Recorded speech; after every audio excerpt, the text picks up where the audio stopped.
Hello everyone. আজকে আমরা বাঁধাকপি দিয়ে মুরগির হাড়, মাথা, পা এগুলো যে আমাদের বেঁচে যাওয়া সেগুলো দিয়ে বাঁধাকপি দিয়ে রান্নাটা করব। রেসিপিটা আমার বড় মামের কাছ থেকে শেখা এবং প্রতি উইন্টারে আসলে এই রেসিপিটা আমি করে থাকি।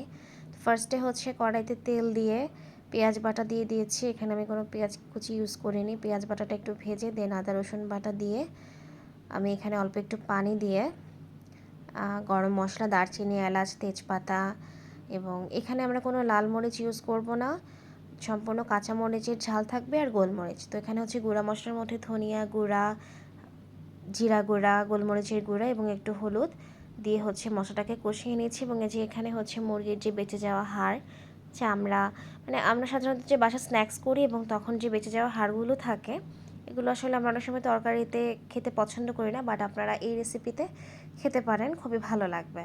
তো এখন মশলাটা কষানোর পর চিকেনের হাড়গুলো দিয়ে দিলাম, দিয়ে এখন এটাকে ভালো করে কষিয়ে নেব। এটা থেকে যে পানিটা ছাড়বে সেটা কিছুটা শুকিয়ে আসা পর্যন্ত ওয়েট করব। আপনারা এই তরকারিটা রুটি, পরোটা, গরম ভাত তিনটার সাথেই আপনাদের খুব ভালো লাগবে খেতে। তো এখানে কাঁচামরিচ আর আলুটার সাইজটা কিন্তু মাংসের আলুর থেকেও ছোট কাট করে আলুটা দিতে হবে, কারণ আমাদের বাঁধাকপি তো খুব বেশি সময় লাগবে না, ওটা থেকে পানি ছাড়লে খুব তাড়াতাড়ি বাঁধাকপিটা সিদ্ধ হয়ে যায় এবং হাড়গুলো আসলে খুব বেশি সময় লাগে না কুক হতে। তো এর মধ্যে পরিমাণ মতো লবণও দিয়ে দিয়েছি। এখন চিকেনটা কষে আসা পর্যন্ত ওয়েট করব।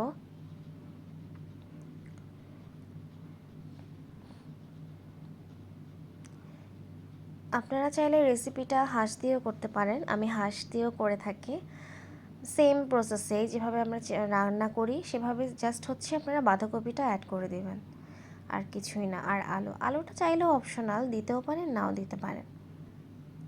এই যে আমাদের চিকেনটা অলমোস্ট কষে আসছে,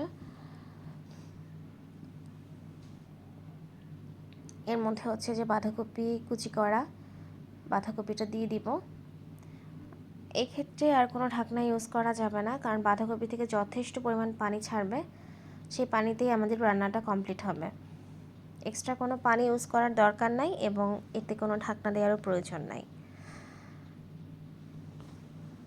এই যে পানি ছেড়ে দিচ্ছে আর বাঁধাকপিটাও কমে আসছে, এবং আপনারা বাঁধাকপির পরিমাণটা একটু বুঝে দিবেন, কারণ বাঁধাকপিটা তো আসলে মানে পানি ছেড়ে দিলে এটা হাফ হয়ে যায়। সো এক্ষেত্রে আপনারা একটু বুঝে বাঁধাকপির পরিমাণটা দিবেন আর কি, খুব বেশি কম যেন না হয়ে যায়। এই যে দেখতে পাচ্ছেন যে আমার হাড় এবং বাঁধাকপির পরিমাণটা সমপরিমাণ মানে মিশে গেছে। এই যে অনেক পানি ছাড়ছে, দেখতে পাচ্ছেন আপনারা।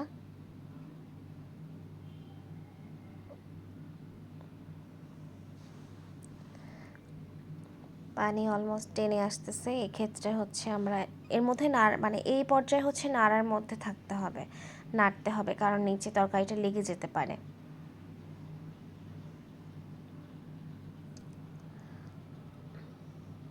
এই যে আমাদের তরকারিটা হয়ে গেল, একদম একটা ভাজি ভাজি টাইপ যেরকম হয়ে যাবে ঠিক সেরকম ঝোল, কিন্তু তরকারিটা মজা লাগবে না এবং আমাদের খাওয়ার জন্য রেডি টু সার্ভ। থ্যাংকস।